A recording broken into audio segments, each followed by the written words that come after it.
오늘도 요한복음 4장에 있는 말씀을 읽겠습니다. 요한복음 4장을 펴주시기 바랍니다.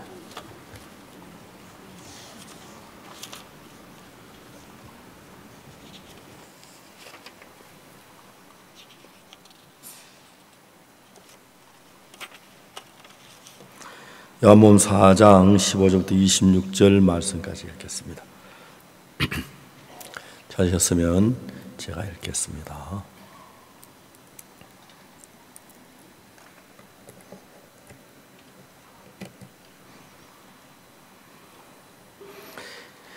여자가 가로되 주여 이런 물을 내게 주사 목마르지도 않고 또 여기 물길 오지도 않게 하옵소서.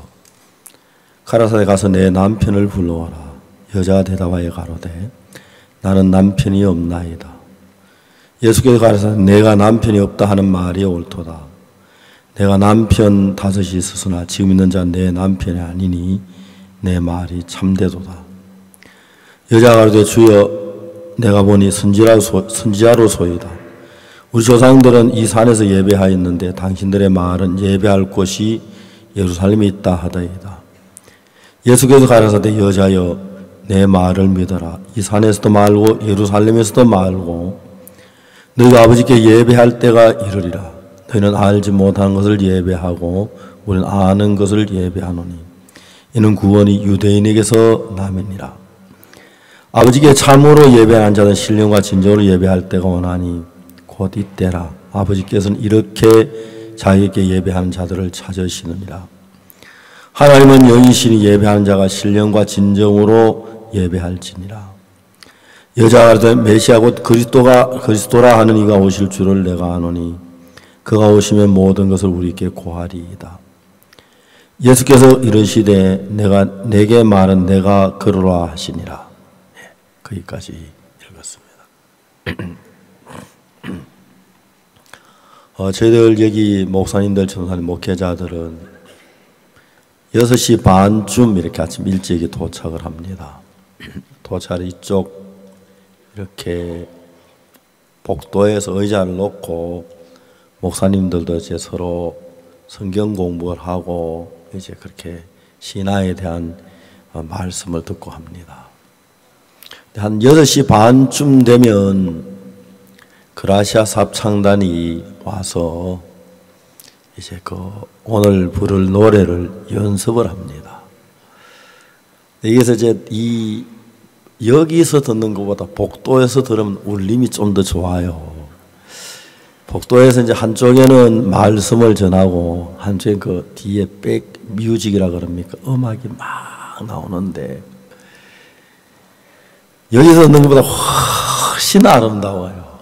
막 좀 은은하게 들리는 소리가 이 방송소리 저쪽 복도 저기서 우리가 목사님들이 한 200여 명이 모여서 이렇게 모임을 갖는데 제가 이번에 와서 잠실 실내체육관 이 장소도 참 좋고 또 음악도 좋고 날씨도 좋고 또 우리 목사님들이 모여서 이렇게 마음 있는 이야기 나누는 그 교련 너무 좋고 너무 기쁘고 이렇게 즐거운 가운데 벌써 오늘이 수요일 이 잠실의 마지막 날이 돼서 좀 아쉬운 마음이 있습니다. 이제 내일부터는 강남에 있는 저희들 교회에서 저희들 모임을 하는데 많이 와 주시기를 바라겠습니다. 아시겠습니까? 저희들 교회는 주차비는 안 받습니다. 주차장이 그렇게 넓은 편은 아니지만 여기보단 적지만 그러니까 차를 몰고 오셔도 좋은데 가려면 한 차에 4명만 한 명만 타지 말고 4명, 5명, 10명 타고 오시면 더 좋을 것 같습니다. 예수님하고 이제 여자하고 이야기를 하면서 이야기가 점점 깊어 들어갑니다. 여자는 예수님의 참 필요를 잘 몰랐습니다. 예수님과 대화를 하면서 이야기를 나누지만은 정말 이분이 나를 죄에서 건져주실 분이다. 이분이 나를 죄에서 해방시켜 주실 분이다. 이분이 나를 어둠에서 건져내 주시고 영원한 멸망에서 나를 살려주실 것이다. 그렇게 아직 아는 단계까지 도달하지 않았습니다. 예수님하고 여자는 여전히 물에 대한 이야기를 하는데 여자에게 예수님 말씀하셨습니다. 이 물을 먹는 자마다 다시 목마르리니와 내가 주는 물을 먹는 자는 영원히 목마르지 아니하리니 그 속에서 영생토록 솟아나는 샘물이 되리라. 그러니까 이제 여자가 예수님께 뭐냐면 주여 이런 물을 내게 주사 목마르지도 않고 또 여기 물길로 오지도 않게 하옵소서. 그러니까 예수님이 너도 가서 내 남편을 불러오라 그러는 거예요. 그래 여자가 뭐라고 주여 나는 남편이 없나이다. 그래 예수님께서 뭐라고 말씀해? 네 남편이 5이 있었으나 지금 있는 자는 내 남편이 아니니 내 말이 참되도다. 이제 예수님이 그 여자의 죄, 어두운 그 부분들을 이제 여자 혼자 지고 고통하고 괴로워하고 하는데 그 일을 이제 꺼내서 이야기를 하는 거예요. 여자는 자기의 삶을 살면서 어릴 때 천진난만하게 살 때가 있었고 자라가며 꿈을 꾸고 좋은 신랑을 만나 행복하게 아들, 딸 놓고 살고자 하는 그런 소망을 가지고 어느 여자 다름없이 그 여자는 그렇게 살아왔을 것입니다. 그런데 자기가 마음먹은 그대로 자기 결정하고도 되지 않는 것이 인간은 너무너무 약하기 때문에 자기가 당하는 형편이나 어려움을 이겨낼 만한 힘이 전혀 없는 거예요. 전혀 이겨낼 만한 힘이 없는 거예요. 그러다 보니까 이런 데 휩싸이고 저런 데 휩싸이면서 남편에게 실망을 하게 되고 마음이 맞지 남편하고 이혼을 하고 또 이제 다른 남자에게 기대를 가지고 이 남자는 전에 남편하고 달라 나를 사랑할 거야 행복할 거야 많은 기대를 가지고 결혼하게 되지요. 근데 그 남편은 또 다른 아픔이 가시가 있어서 고통을 당하면서 하루하루를 살아야 합니다.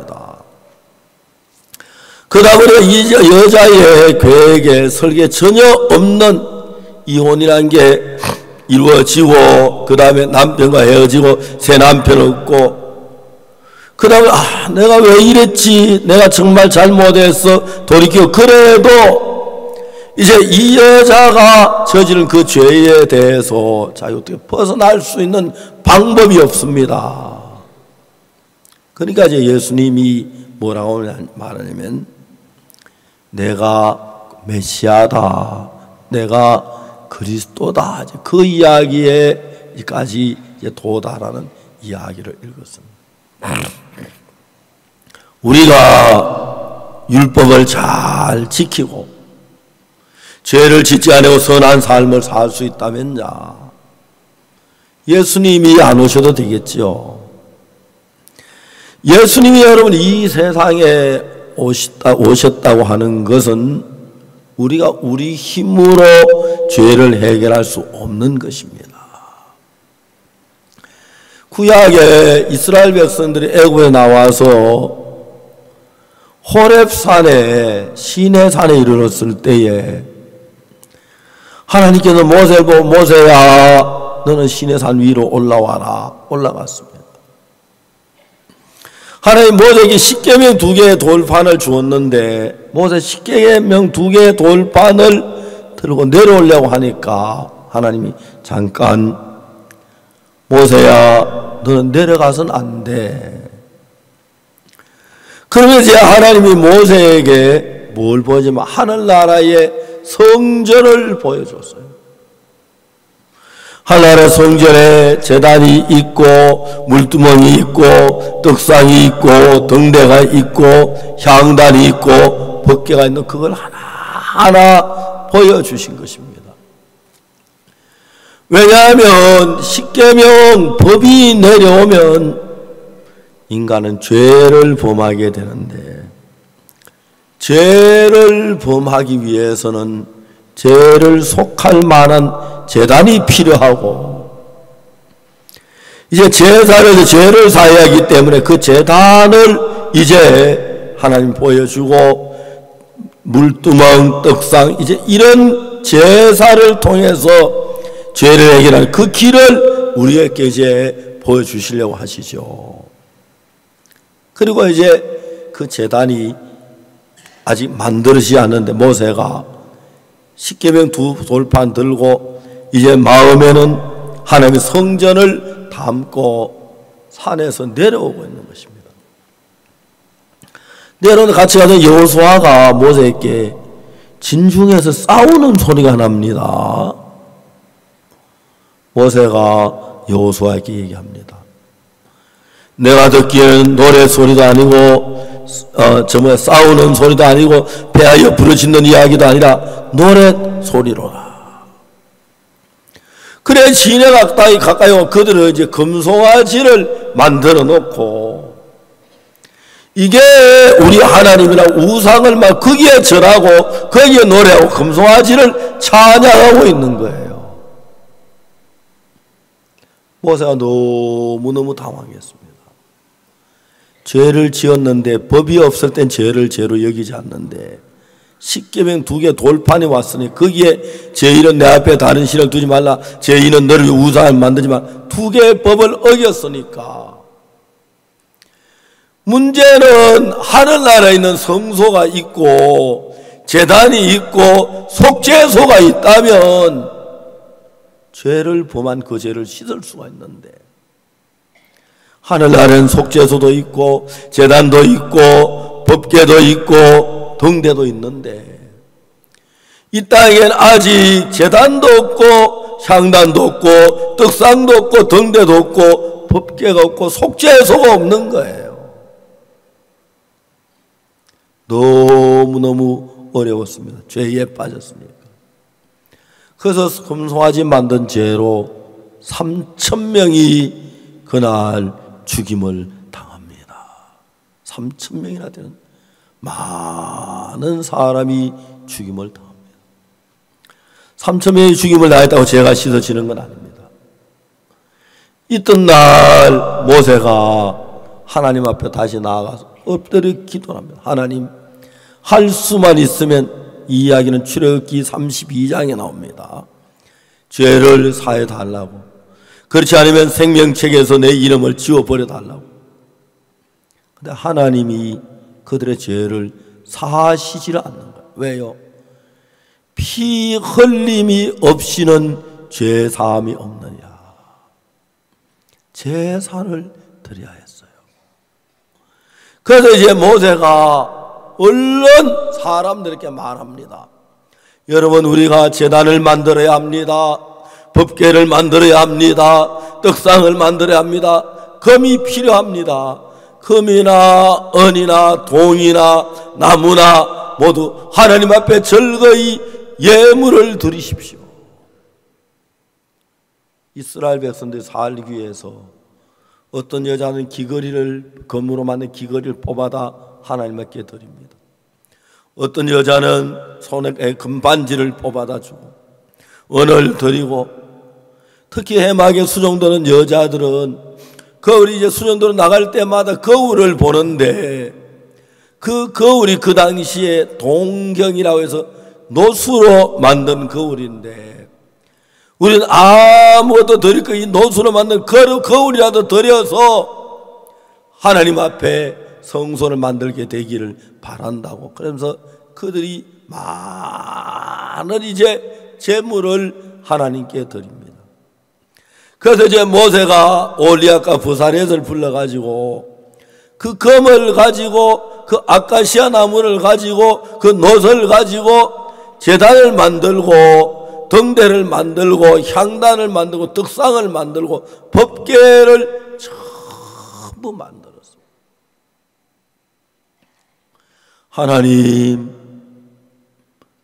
하나님께서 하늘에 보이신 그 하늘에 있는 성전과 똑같이 제단을 만들었습니다.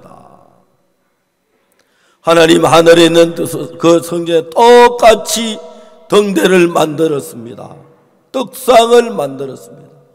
법궤를 만들었습니다. 속죄소를 만들었습니다. 그러니까 이제 하나님이 이스라엘 백성에게 뭐라고 얘기하냐면 이제 죄를 사할 수 있는 길이 열렸다. 그래서 이제 속죄 제사하는 방법을 가르쳐 주었습니다. 저는 오래전에 1974년도에 대구 파동에 살았었는데 그때 이제 출애굽기와 레위기를 읽으면서 출애굽기 25장부터 하늘 성막에 관한 이야기가 나오는데 제일 먼저 법궤는 장이 2.5규빗, 광이 1.5규빗, 고가 1.5규빗, 네모 반듯하게 아카시아 나무로 만들고 거기다 금으로 싸고 금태를 두르고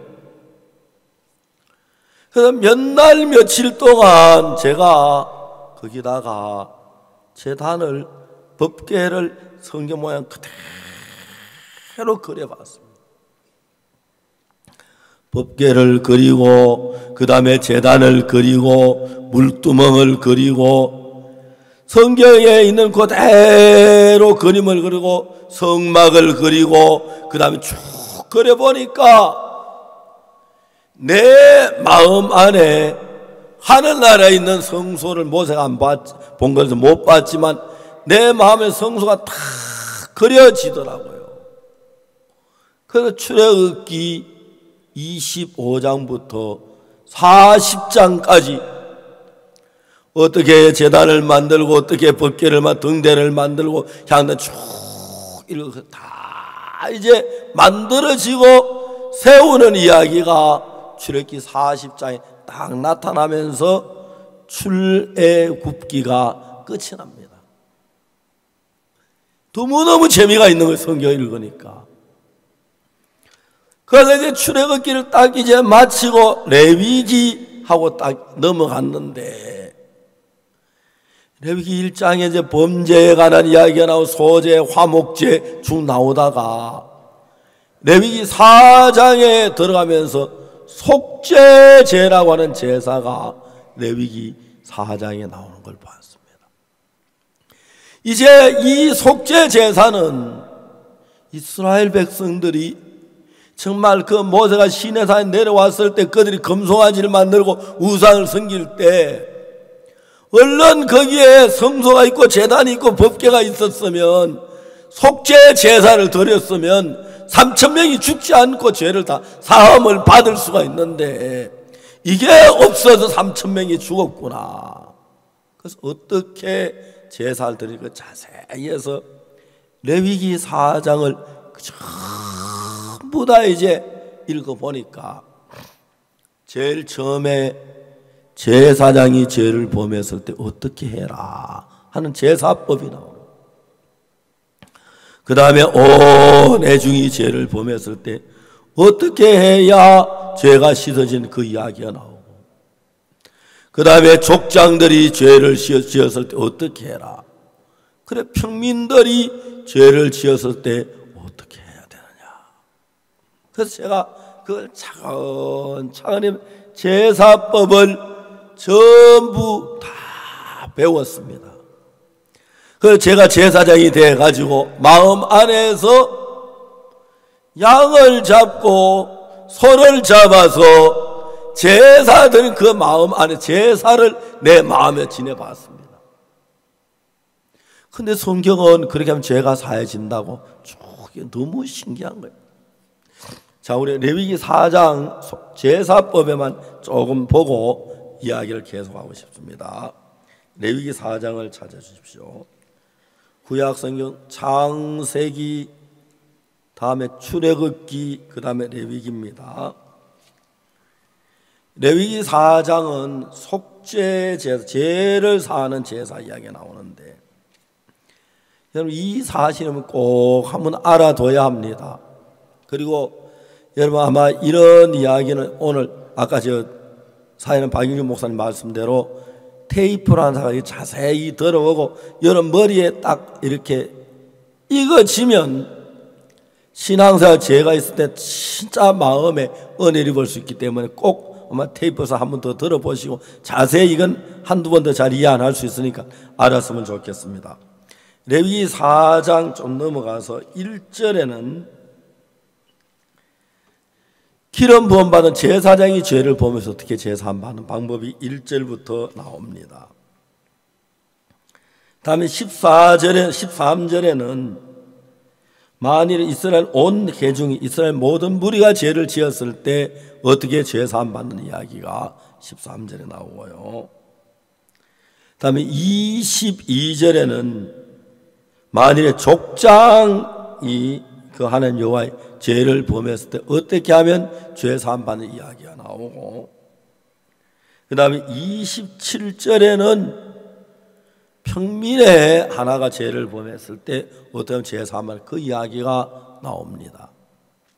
그래서 오늘 평민의 제사 27절부터 잠깐 읽어보고 제가 말씀을 드리려고 합니다. 만일 평민의 하나가 여호와의 금령 중 하나라도 부지 중에 범하여 허물이 있었다가 그 범한 죄에 깨우침을 받거든 그는 흠 없는 암염소를 끌고 와서 그 범한 죄를 위하여 그것을 예물로 삼아 그 속죄제 희생의 머리에 안수하 그 희생을 번제소에서 잡을 것이요, 제사는 그 손가락으로 피를 찍어 번제단 뿔에 바르고 그 피 전부는 담 밑에 쏟고 그 모든 기름을 화목제사의 기름을 취하여 단 위에 불사하여 여호와께 향기롭게 할지니 제사장이 그를 위하여 속죄한 적 그가 사함을 얻으리라. 자, 제일 마지막 부분 한번 따라하겠습니다. 제사장이 그를 위하여 속죄한 적 그가 사함을 얻으리라.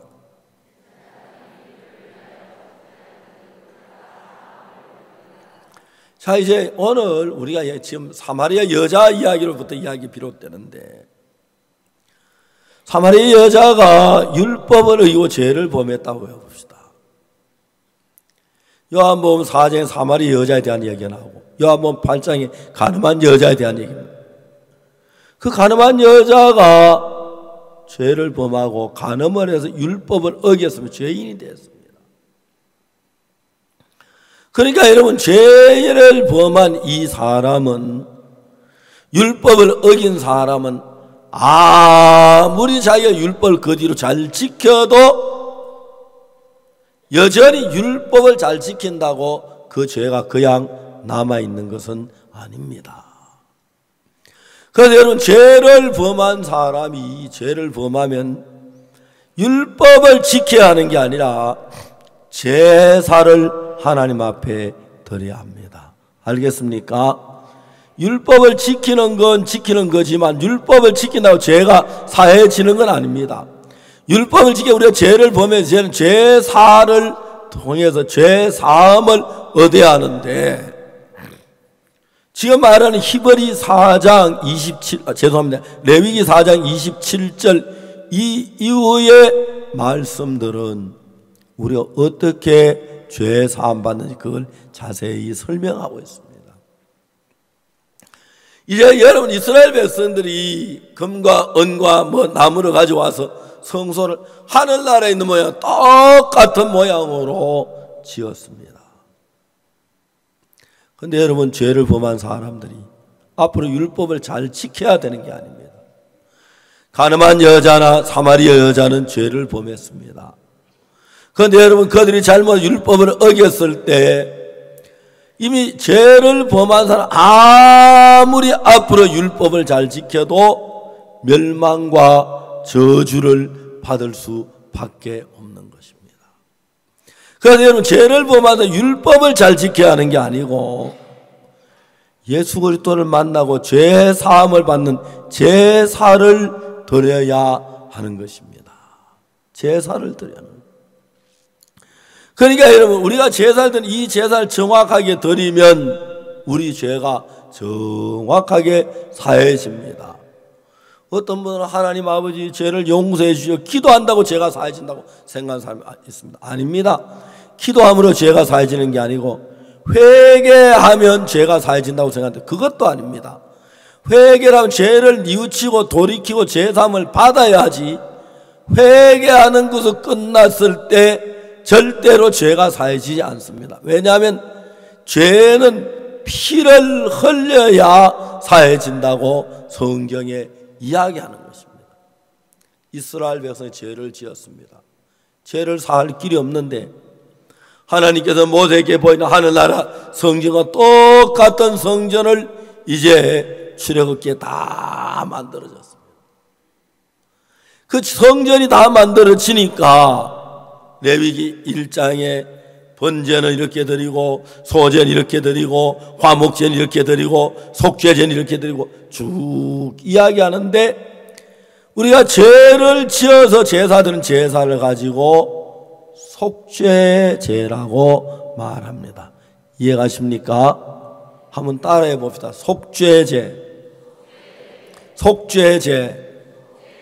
이 속죄제라는 것은 죄를 사할 때만 목적으로 드리는 제사를 속죄제라고 합니다. 알겠습니까? 예, 속죄제는 죄를 사하기 위하여 드리는 제사가 속죄제입니다. 이제 모세가 이스라엘 백성에게 외치기를, 여러분, 죄가 있는 사람들은 속죄 제사를 드려야 합니다. 그러니까 양이나 염소를 끌고 오되 양의 머리끝에서 발끝까지 흠없는 어린 양을 끌고 와야 합니다. 그래서 이제 이스라엘 백성들 가운데서 수많은 사람이 죄를 지었는데 그 죄를 사함을 받지 못하고 죽으면 멸망을 당하기 때문에 죄를 사함 받고 싶어서 저주를 받지 않는 그들은 속죄 제사를 드리려고 양이나 염소를 허무는 걸 끌고 와서 이제 회막으로 나오는 것입니다. 그런 모세가 수많은 제사장들을 보내 제사장들에게, 너 제사장들은 나가서 제사를 드리는 사람을 데리고 와라. 그래서 이제 제사장에 가서 제사 드릴 한 사람을 데리고 이제 양이나 염소를 몰고 옵니다. 그러면 제사장이 제일 먼저 하는 일이 뭐냐면은 이 양이나 염소에 흠이 있어서는 안 됩니다. 이해가시죠? 흠이 있어서는 안 됩니다. 머리끝에서부터 눈도 보고 코도 보고 입도 보고 얼굴도 보고 등도 다리 쭉 살펴서 흠이 없다고 정확하게 밝혀지면, 그러면 이제 우리가 제사를 시작합시다. 그래서 당신은 무슨 죄를 지었는지 고백하십시오. 그러면 제사장 앞에서 자기 죄를 고합니다. 그러면 그 양이나 염소의 머리에 안수를 하세요. 레위기 16장 21절에 보면은 이제 이 죄를 양의 머리에 넘기기 위하여 양의 머리에다 두 손을 들고 안수를 하는 것입니다. 그러면 이 사람의 죄가 양에게로 건너가기 때문에 이제 이 사람은 죄에서 벗어나고 양이 죄 있는 양이 됩니다.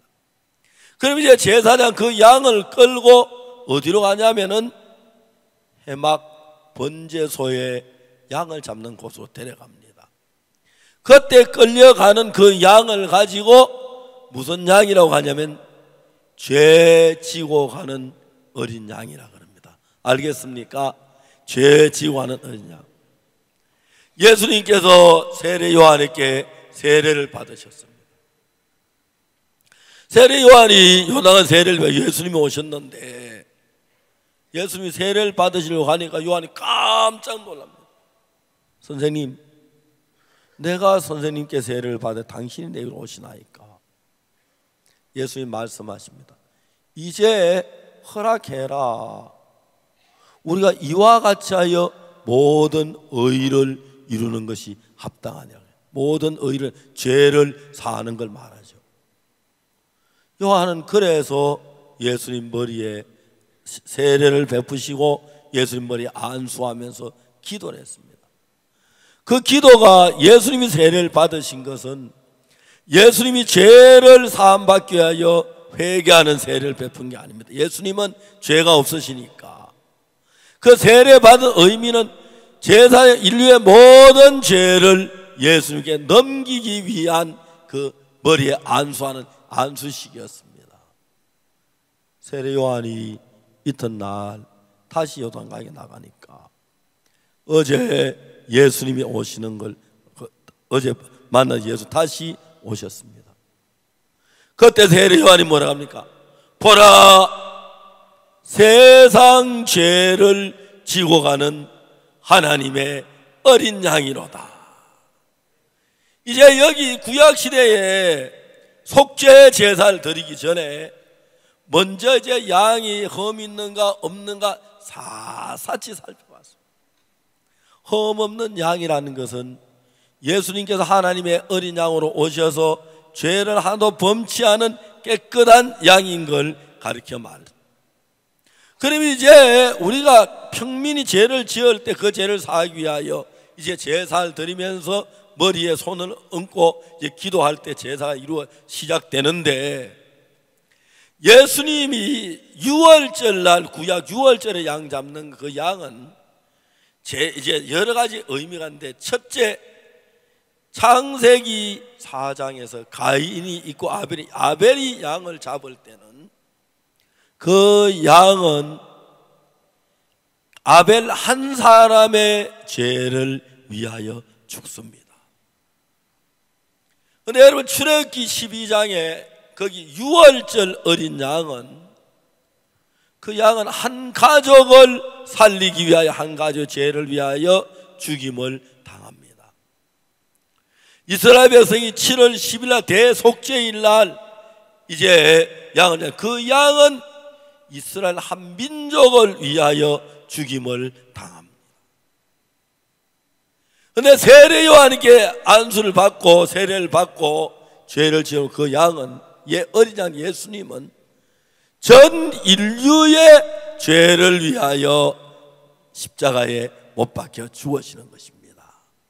그렇기 때문에 여러분, 세례 요한이 예수님을 보고 보라, 한 사람의 죄를 지우하는 어린 양이라도 하지 않고, 보라, 한 가족의 죄를 지우하는 어린 양이라도 하지 아니하고, 한 민족의 죄를 지우하는 어린 양이라도 하지 아니하고, 보라, 뭐라고요?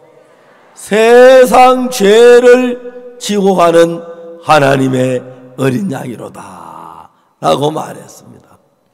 그러니까 그 이제 아벨의 양은 아벨 한 사람을 위하여 죽었지만, 예수는 모든 세상 모든 죄를 지고 가는 하나님의 어린 양이 된 것입니다. 이해가십니까? 그래서 이제 그 양이 딱 이제 죄를 지면, 죄를 지은 그 양을 끌고 이제 양 잡는 그 장소로 옵니다. 그래서 제사장은 양을 잡는데, 이 참 재밌는 게, 제가 우리 선교에 박종진 목사라는 분이 있었어요. 이 박종진 목사는 미국의 앵커리지에서 선교를 하다가 세상을 떠났는데 2009년 12월 달에 세상을 떠났어요. 이 사람이 전주에 있는 사람인데, 박종진 목사하고 나하고 이제 참 기억이 많습니다. 그 중에 이제 양에 대한 기억이 있는데, 한 번은 몽골을 갔어요. 몽골을 갔는데 그날 우리 양고기 먹자 그랬어요. 양고기 이제 양다리가 앞다리 2개, 뒷다리 2개, 4개를 샀는데 앞다리 2개를 박종진 목사 혼자 다 먹고 뒷다리 2개 가지고 나머지 4명이 먹었어요.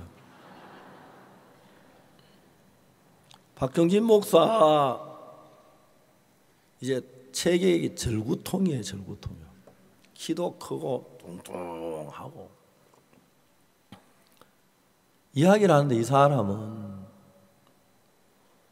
손이 그렇게 빠르대요. 주먹이. 그래서 한 사람 주먹이 돌아가는데 이 사람 주먹이 바로 간대요. 그러니까 오기 전에 먼저 때려 뿌리니까 이분이 이제 어느 날 전주에 친구를 만나가지고 교회에 가서 따라갔대요. 교회에 뭐 하려고 가냐? 뭐 손볼 사람 있나? 물어봤대요. 이 교회에 갔는데 앉아 있으니까 그냥 잠이 와서 졸았대요. 그 졸라 이제 깨보니까 강사 목사님 무슨 얘기 하나도 기억이 안 나고 죄 있는 사람 손들어 하더래요. 그래서 이 박종진이가 죄 있는 사람 손도 죄 그러면 나 빼고 누구리요 하면서 손을 팍 들었대요. 일어나라 하더라고요. 일어났대요. 따라오라게 따라 구석방에 앉혀놓고 성경을 펴서 이야기를 하는 거예요. 사람은 하여튼 먹기도 많이 먹고요. 사람이 참 재미가 있어요. 인생 살이도 참 재미있게 살았고 이야기 들어보면 시간 가는 줄을 몰라요.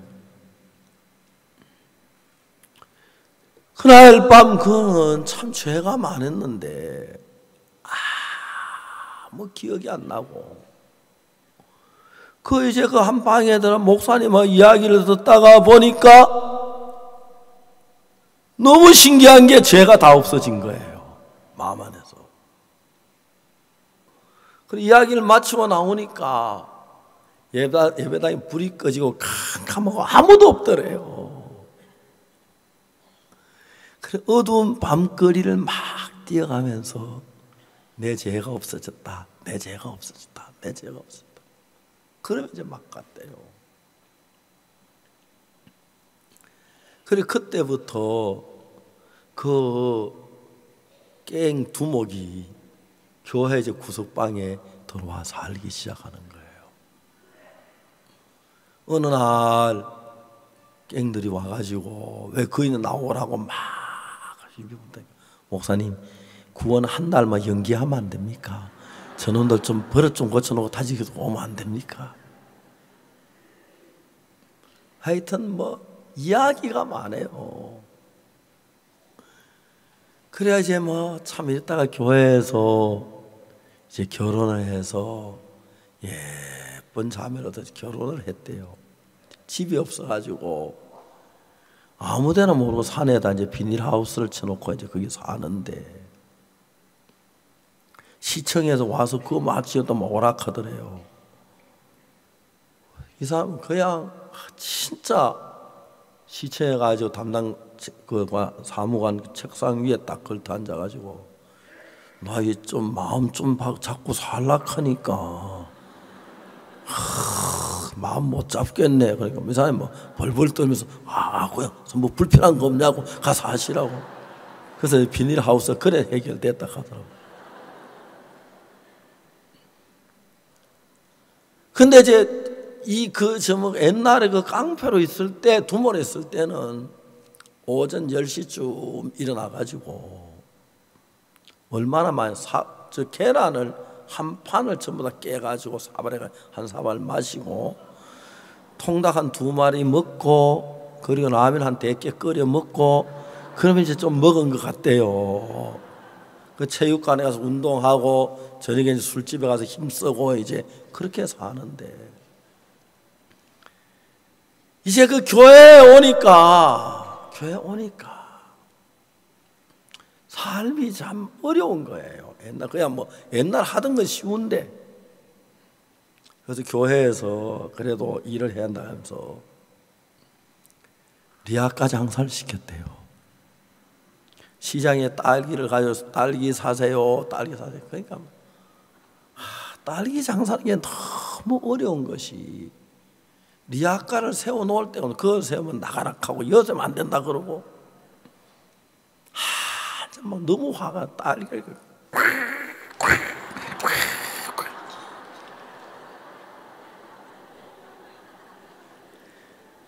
근데 진짜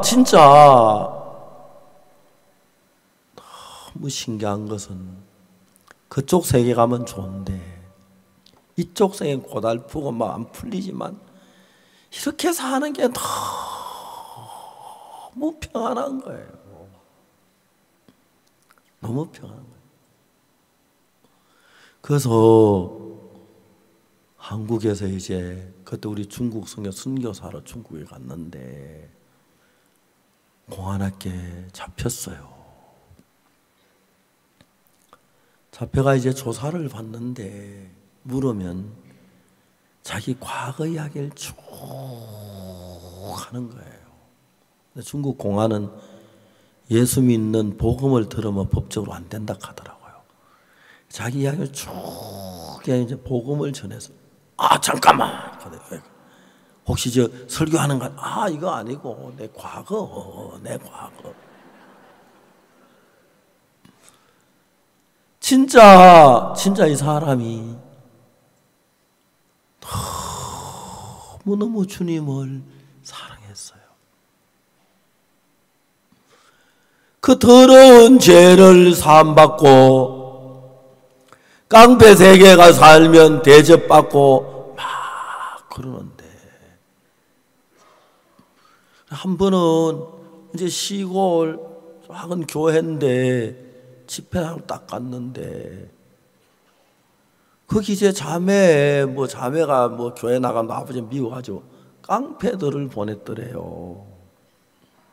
깡패들 한 10여 명이 딱 모여왔대요. 그건 내가 나가야 한다면 나갔어요. 5분도 안 돼서 돌아왔어요. 그래, 어떻게 내 보내할게? 그냥 가락했습니다. 그래, 가락하대 가더냐고. 가지요. 그래, 형제들이 물어서 어떻게 했냐 물어보라 그랬어요. 그래, 그중에 한 여자 따르더니 형씨, 난 이름이 김도환이요 갔대요. 그렇게 하니까 형제가 하면 자식 이름 하나 더럽다 했대요. 그리고 그 옆에 한 10여 명 있다가 갑자기 무릎을 딱 꿇더니 형님 용서해 주십시오 하더라고요. 그게 너무 신기해서 깡패들을 부를 때 자식 이름 하나 더럽다 그렇게 하면 다 무릎 꿇냐.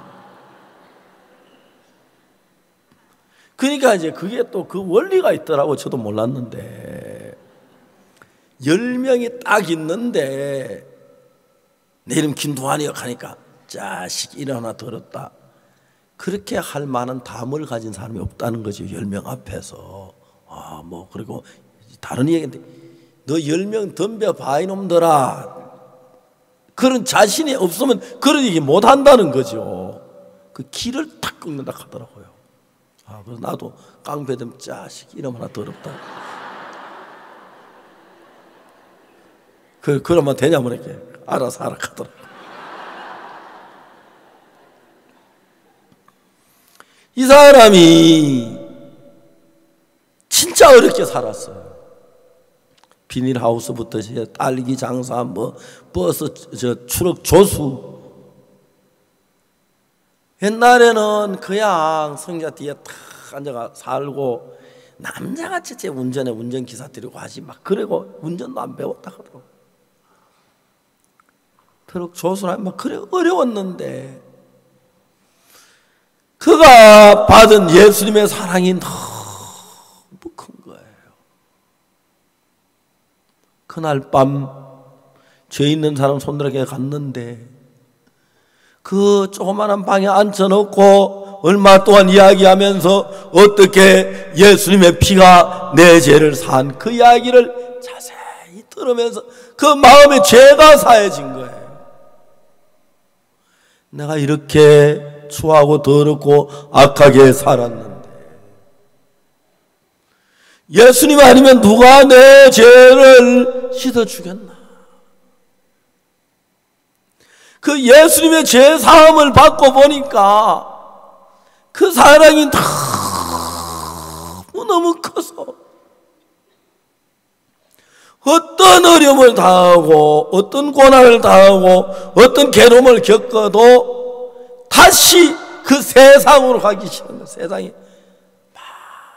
많은 밑에 부하들 거느리고 정말 술 마시고 즐겁게 사는 것 같지만 거기 불안하고 두렵고 양심에 가책받는 일들이 많은데,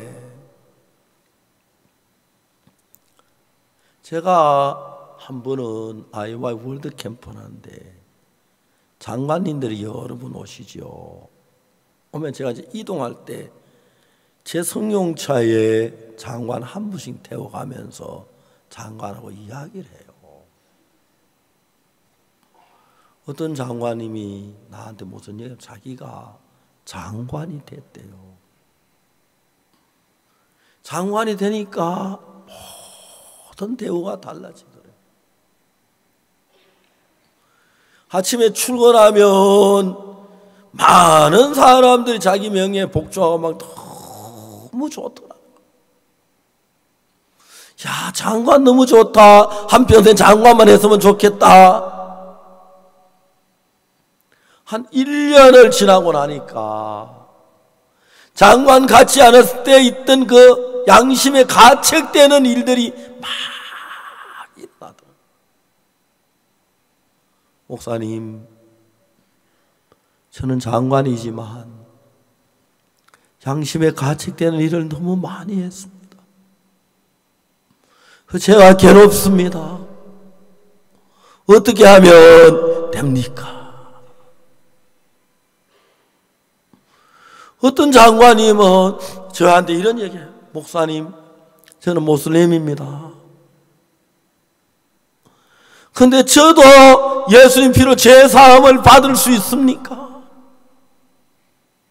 이 IYF에 와서 제사하는 이야기는 너무 좋은데 나 지금이라도 무슬림 버리고 예수님 제사함 받고 싶은데 나도 제사함을 받을 수 있습니까? 무슬림도 됩니까? 막 진지하게 자기 죄에 대해서 이야기해요. 어떤 분은 자기가 많은 장관이지만 어려움을 당하고 있는데 이게 내가 죄가 많아서 이러면 다 이러 당하는 것 같은데 여기서 내가 어떻게 해야 죄를 벗을 수 있습니까? 제 승용차에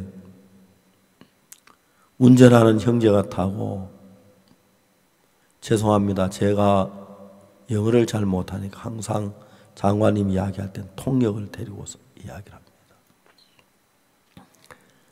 영어를 좀 진작 배워 놓을 건데 그 뭐가 통역 그냥 하면 되는 것 같아도 해외 나갈 때는 비행기표 한 장만 하면 되는 통역도 같이 끊어줘야 하고, 내 혼자 밥 먹어야 되는 통역도 밥 사줘야 하고,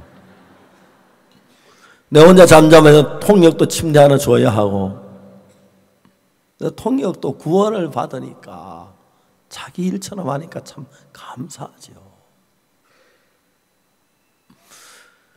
근데 여러분, 장관도 대통령도 우리 모두 죄가 있습니다. 대통령도 사람이고 장관도 사람인데,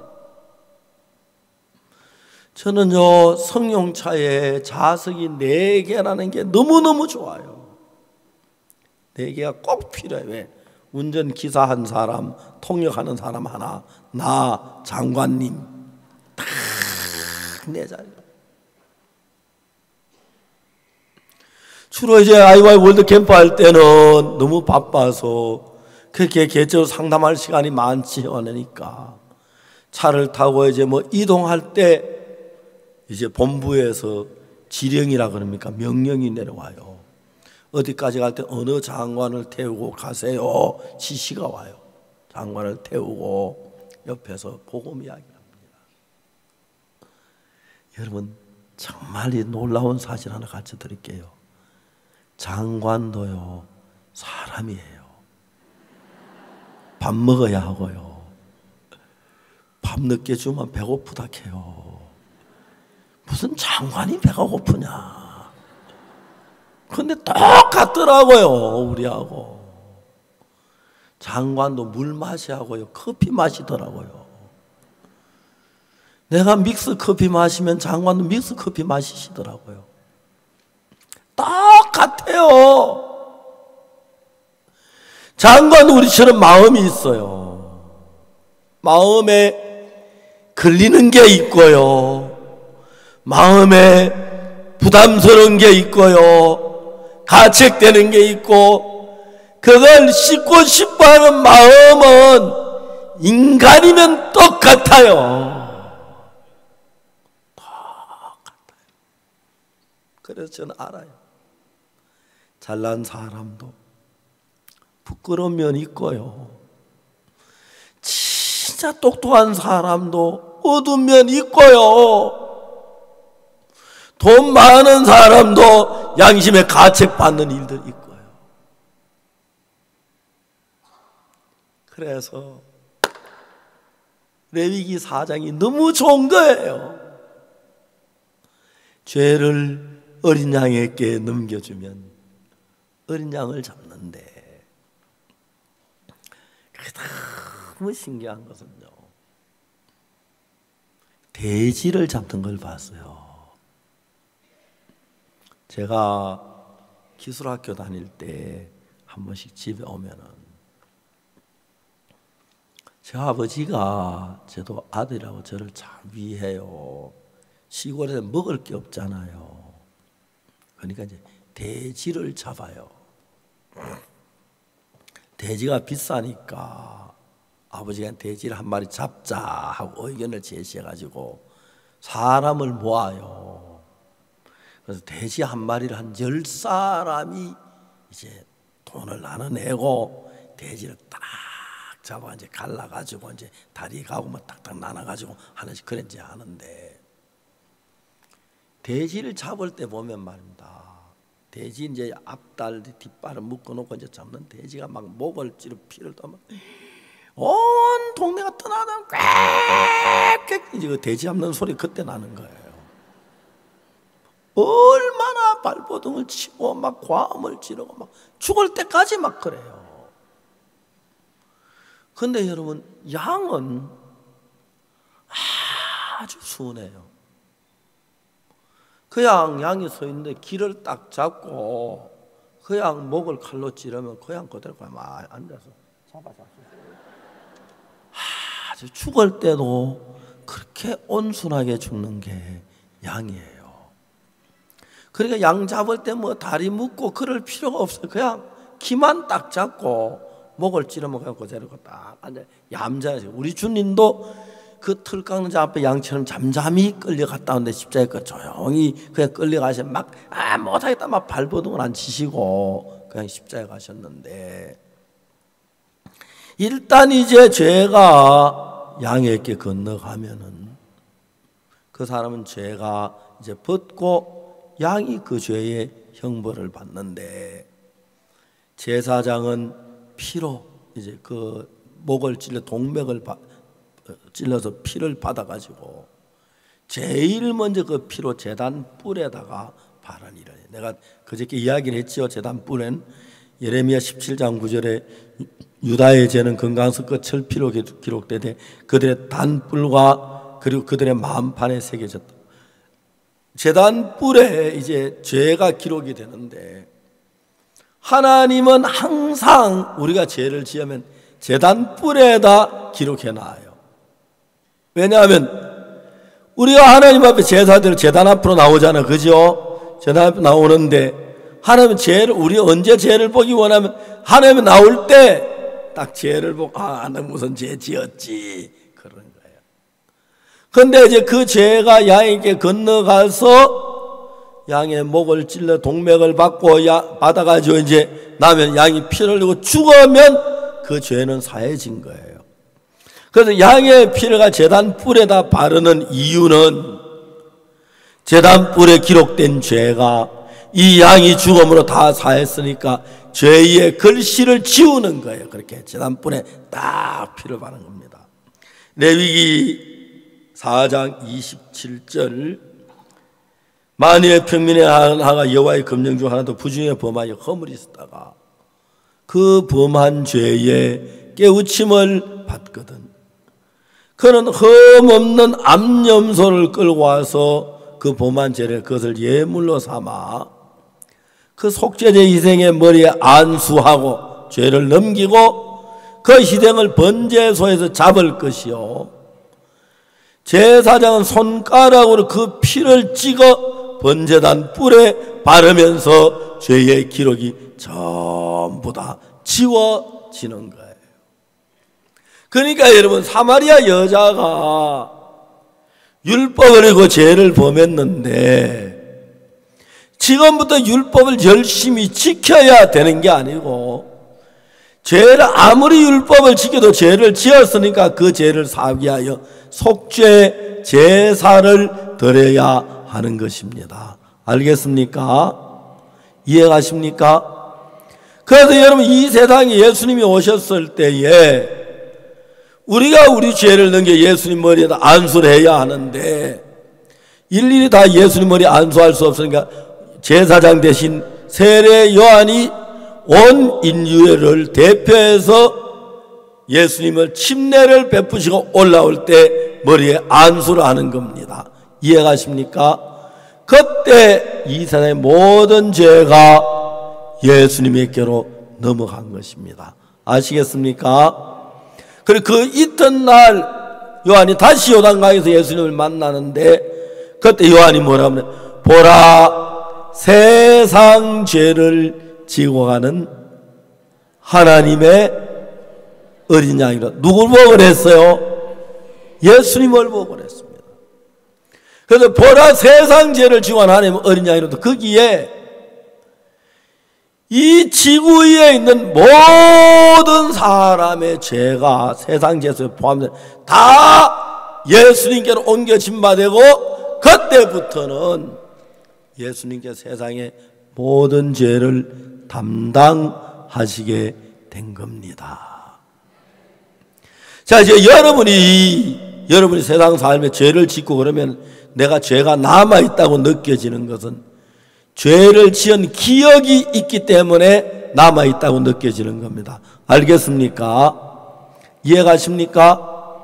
자, 여러분 죄를 지은 기억이 있다고 해도 죄가 사해지지 않는 건 아닙니다. 죄가 사해졌다고 기억이 안 나는 것은 아닙니다. 알겠습니까? 죄를 사함받아도 기억은 납니다. 이해가세요? 어떤 사람 기억이 안 나면 죄 사해졌다고 하는데 그거는 과거 상실증, 기억 상실증이 걸리면 몰라도 절대로 죄 지은 거 기억 안 나지 않죠. 그죠? 저는 제가 제일 기억이 안 나는 죄가 하나 있어요. 여러분 긴장하시는데 제가 이제 초등학교 다닐 때 한 4학년쯤 됐을 거예요. 초등학교 4학년쯤 됐어요. 그때는 나이가 한 10살쯤 됐을 거 그런데 손톱깎이 그게 그렇게 귀했어요. 우리 동네에 딱 우리 집에 하나 있었어요. 그래 아버지가 손톱깎이에다 끈을 딱 만들어 가지고 벽에다 못을 바꾸시고 그 위에 딱 걸어놓고 옥수야, 예, 정수야, 예, 너희 손톱깎이 딱 썩은 여다 놔둬야 한다. 어디 가지고 다니면 잊어버릴 수 있으니까 예, 알았어요. 그래서 이제 막 다른 사람들 가위로 손톱을 깎는데 왼손 깎는 걸 오른손인데 오른손은 잘 안 되고 막 그렇게 손톱 깎는 게 굉장히 어려운 시절인데 우리는 너무 좋아가지고 어느 날 제가 이걸 학교에 가져가서 자랑을 하고 싶었어요. 그래 아버지 몰래 나가온 게 그 손톱깎이를 필통 안에 넣어가지고 학교 갔어요. 쉬는 시간에 막 손톱깎이 자랑을 했어요. 요즘이 하면 손톱깎이 헌에 빠진 그 당시엔 그 처음으로 신기하다 쳐다보는 거. 그러면 손톱도 깎아주고 야 너무 신난다 좋다 그런데 아이들이 하나가 야 그 나무도 끊어지나? 끊어지지. 그 조그만 손톱가 들어오면 나무를 하나 다 끊어지는 거예요. 잘 끊 너무 야 그거 놀랍다. 근데 한 놈이 뭐야? 야 그거 못도 끊어지나 했어요. 여러분 제가 야 그 못이 어떻게 끊어지냐 하면 되는데 그럼 우리 손톱깎이 위신이 떨어지잖아요. 그래서 내가 끊어진다 그랬어요. 야 그거 못 하나 빼봐 그랬어요. 그래 아이들이 막 그 마루장에 못 박혀 그걸 하나를 어째 빼는 난 제발 빠지지 말기를 그렇게 바랬는데 빼가지고 오는 거야. 얼마나 미운지. 내가 이제 끊어진다 그랬을 때 그걸 손톱깎이에 놓고 안 끊을 수가 없는 거예요. 어릴 때 미련하니까 제가 그 좀 뜰빵한 편이었어요. 손톱깎이 안에다 못을 겨우 집었어요. 안 들어가는 걸. 눈에 그게 끊어집니까? 안 끊어지지요. 힘껏 꽉 넣어 손톱깎이에 뚝 하고 부러져 버려요. 그래가지고 딱 부러지는 순간에 아버지 얼굴이 보이면 옥수야 정수야 이거 여기다 놔두고 써야 한다.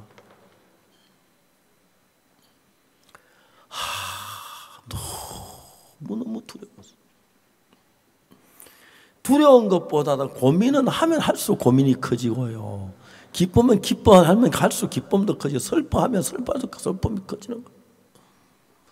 막 아버지한테 매맞을 것에 너무너무 겁이 나가지고 얼른 놀 때 동생 필통을 들고 동생 필통에다 그걸 집어넣고 다다가 돗자리를 책볼을 쌌어요. 저녁에 아버지 야 옥수야 이거 손톱깎이 어쩌노? 몰라요. 정수야 너는 몰라요. 너 책 보고 가져와봐. 얘 가져왔어. 제 뭐 필통 다 안 나오잖아요. 정수야 너도 책 보고 가져와봐. 예. 그땐 책 보라가 책을 보자기로 싸고 다녔으니까 딱 여는데 연필 필통 안에 손톱깎이 부러진 게 나오니까 놀라는 제 동생의 표정을 한평생 잊을 수가 없는 거예요.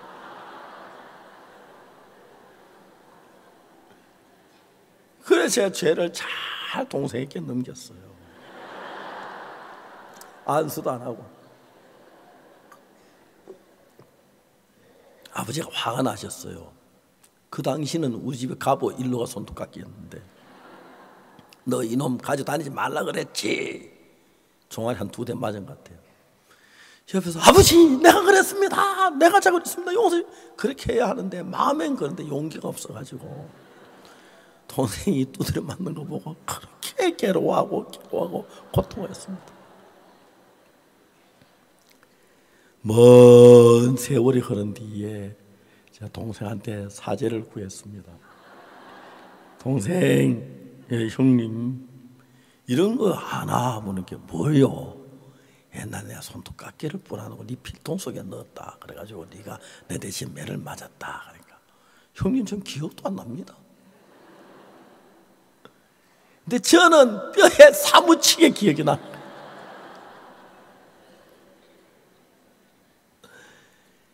그래서 솔직한 얘기로 초등학교를 졸업할 때까지 그 죄 때문에 동생을 내가 얼마나 위한지 몰라요. 웬만할 좀 때릴 일이 있어도 안 때리고 야단치리도 안 되고 그래도 항상 내가 양보를. 그것도 모르는 아버지는 저 옥수는 동생 잘 돌본다 하고 우리 사이 좋다. 그래서 동생하고 저하고 굉장히 친했어요. 가까웠어요. 정말 제가 동생한테 미안한 마음으로 한평생을 동생을 위해 줬습니다.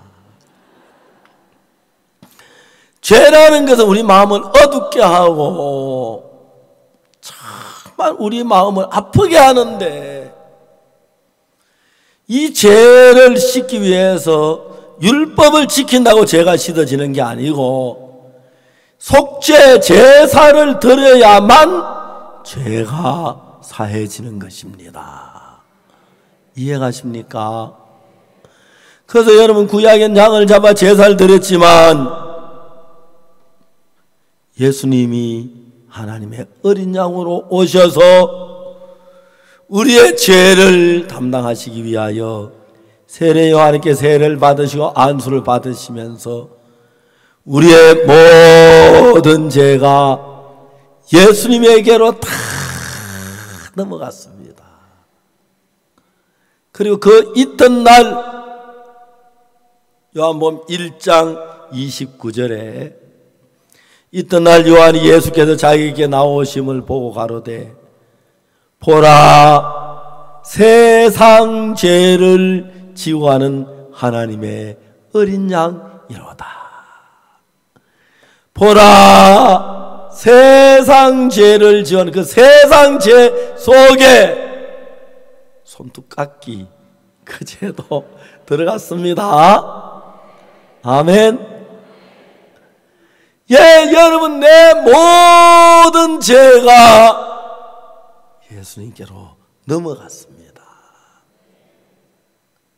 그래서 예수님이 십자가에 피 흘려 죽으시면서 그 죄의 형벌을 받음으로 우리의 모든 죄가 씻어진 것입니다. 사마리아 여자는 이제 죄를 범한 여자가 다른 뭘 해야 하는 게 아니라 율법을 잘 지키거나 하나님에 충성하거나 하나님에서 뭘 해야 하는 게 아니라 날 위하여 십자가에 못 박혀 죽으신 예수님의 피가 내 죄를 사했다. 예수님 그 메시아로 오셨다. 그걸 마음에 믿어야 한다는 것입니다. 아멘. 오늘날 사람들이 죄를 지으면 양심의 가책을 받아서 고아원에 돈도 보내고 그 다음에 남도 도와주고, 제가 동생 때문에 양심의 가책받아 동생 늘 때릴 만한 일도 안 때리고 먹을 것도 안 먹고 동생 주고 동생을 위했는데 그렇다고 죄가 씻어지는 건 아닙니다. 알겠습니까? 참 신기한 건 제가 그러니까 한 10살 때쯤 그랬는데 지금은 제가 이제 그러니까 한 60년 전의 이야기입니다. 알겠습니까? 동생은 그날 2대 맞고 다 잊어버렸어요. 누가 내 필통에 넣어놨겠나? 형이 그랬겠지 뭐. 형 나쁜 놈이야 하고 뭐 그럼 잊어버렸을 거예요. 근데 동생한테 이야기를 자세히 했어요. 하니까 동생이 형님 저는 기억도 안 납니다. 그런 일이 있었습니까? 그렇게 하더라고요. 동생은 기억이 안 나는데 나는 60년이 지나도 그 필통 열릴 때 그 광경, 동생이 놀라는 얼굴 표정, 그리고 매를 맞을 때 아버지 내가 그랬습니다 막 그래야만 막 오는데 말 못하고 벌벌 떨고 있었던 그런 것들이 마음에 남아요. 동생을 내가 얼마나 위해줬다고요. 우리 아버지는 너는 야 우리 옥수는 동생 잘 데리고 논다 그렇게 하고 그러셨어요. 그래서 죄가 씻어지는 건 아니었습니다. 죄는 속죄 제사를 드리고 피를 흘려야 죄가 씻어지는 것입니다. 그래서 예수님은 하나님의 어린 양이 되셔서 우리의 죄를 지시고 십자가에 못 박혀서 피를 흘리심으로 당신의 피를 가지고 하늘나라 제단에 있는 제단 뿔에 바름으로 세상의 모든 죄를 사하신 것입니다. 이제 여러분 마음에 죄에 대한 기억이 있다고 죄가 안 사해지는 건 아닙니다. 알겠습니까? 레위기 4장 31절 그 모든 기름을 화목제 희생의 기름을 취하여 단 위에 불살라 여호와께 향기롭게 할지니 제사장이 그를 위하여 속죄한즉 그가 사함을 얻으리라. 그래서 속죄 제사는 내가 드리는 게 아니고 제사장이 드리는 겁니다. 아시겠죠? 제사장이 우리의 제사장 된 예수님께서 우리를 위해 속죄 제사를 드림으로 속죄한 적 그가 사함을 얻으리라. 그때 여러분과 나의 모든 죄는 사해졌습니다. 내가 아무 일도 하지 않았지만 하나님의 은혜로 예수님의 몸을 들이심으로 말미암아 죄 사함을 받았습니다. 근데 그걸 아직 믿지 않는 사람이 많습니다. 분명히 죄가 눈처럼 이게 씻어지고 깨끗해졌는데 난 아직 죄가 있다고 생각하고 난 아직 악하다고 생각하고. 사마리아 여자는 죄가 많았지만 이 예수님이 메시아라는 사실을 믿음으로 그 죄에서 사함을 받고 밝고 귀한 삶을 살게 된 것처럼 오늘 아침 여러분들도 다른 뭘 해야 하는 게 아니라 예수님 피로 내 죄가 사해졌다, 내 죄가 예수님께 넘어갔다, 세례 요한이 안수할 때 그때 넘어가서 피 흘려 죽으심으로 내 죄가 씻어진 것이, 내가 뭘 해 씻어진 것이 아니란 확실한 믿음을 가지시고, 특히 죄가 기억이 나지만 제사를 드렸으니까 죄가 사해졌다는 걸 믿으시고 예수의 같은 마음으로 하나님의 성령을 사하시는 여러분이 되시기를 바라겠습니다. 기도하겠습니다.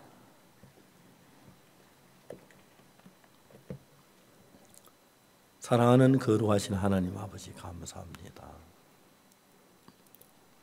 우리 죄로만 영원한 멸망을 당할 수밖에 없는데 거룩하신 주님, 우리를 사랑하셔서 십자가의 고난 당하시고 우리 죄를 속죄 제사를 드리고 저들을 정결케 깨끗게 하신 걸 진심으로 감사합니다.